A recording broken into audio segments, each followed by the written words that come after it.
హోంశాఖ మంత్రి వంగలపూడి అనిత మేడం గారి టైం బాగున్నట్లేదు. ఇంట బయట తీవ్ర వ్యతిరేకత అండ్ తీవ్ర నిరసన, తీవ్ర విమర్శలు ఎదుర్కొంటూ ఉన్నారు. చివరికి సొంత పార్టీ వాళ్ళు కూడా తన పనితీరు మీద సంతృప్తిగా లేరు. చివరికి వాళ్ళ కూటమిలో కీలక భాగస్వామి అయిన జనసేన అధ్యక్షుడు ఉప ముఖ్యమంత్రి కూడా హోంశాఖ మంత్రి పనితీరు బాగోలేదు, నేను తీసుకుంటే హోంశాఖ మంత్రి అని చెప్పి ఆయన బహిరంగంగా చెప్పే పరిస్థితి.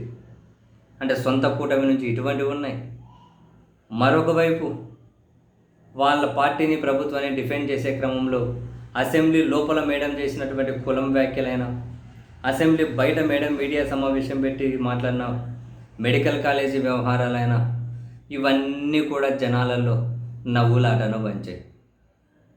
మేడం గారిని చూసి ఒక రకంగా జాలిపడే పరిస్థితి వచ్చింది ఈ ఎపిసోడ్లన్నీ చూసి. అండ్ మరోవైపు తన నియోజకవర్గంలో కూడా ప్రజల నుంచి తీవ్ర వ్యతిరేకత, మరీ ముఖ్యంగా బల్క్ డ్రగ్ ప్రాజెక్టుకి సంబంధించి.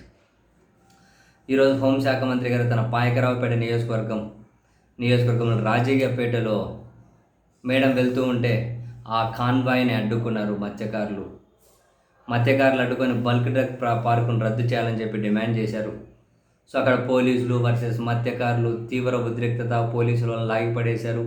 మేడం కాన్వాయ్కి అడ్డపడ్డారు, అడ్డం మీద పడుకున్నారు, తీవ్ర ఉద్రిక్తత. చివరికి పెద్ద ఏమంటారు మొద్దులు వేశారు రోడ్డుకి అడ్డంగా, మేడం కాన్వాయ్ పోనీకుండా, అంత పెద్దగా ఆందోళన చేశారు. సో దీనిపైన హోంశాఖ మంత్రి గారు అక్కడే స్పందించారు. ఈ సమస్య కోసం పరిష్కారం కోసం ఒక కమిటీ వేస్తామన్నారు.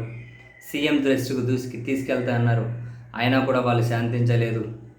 హోంమంత్రి కాన్వాయ్ ముందు బైఠాయించి నిరసన, పోలీసుల సాయంతో అక్కడి నుంచి దొబ్బేసి భయపెట్టే ప్రయత్నం చేసిన మత్స్యకారులు వెనక్కి తగ్గలే.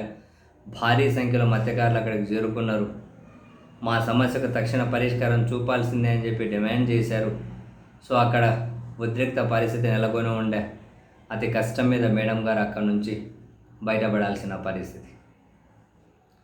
హోంమంత్రిగా తన పనితీరు మీద విమర్శలు, స్థానిక ఎమ్మెల్యేగా తన పనితీరు మీద విమర్శలు, అండ్ తన పనితీరు మీద సొంత కూటమి పార్టీలలోనూ విమర్శలు. మొత్తం మీద అందుకే అంటున్నాను, హోంశాఖ మంత్రి గారికి, రెస్పెక్టెడ్ వంగలపూడి అనిత మేడం గారికి టైం బాగున్నట్లేదు.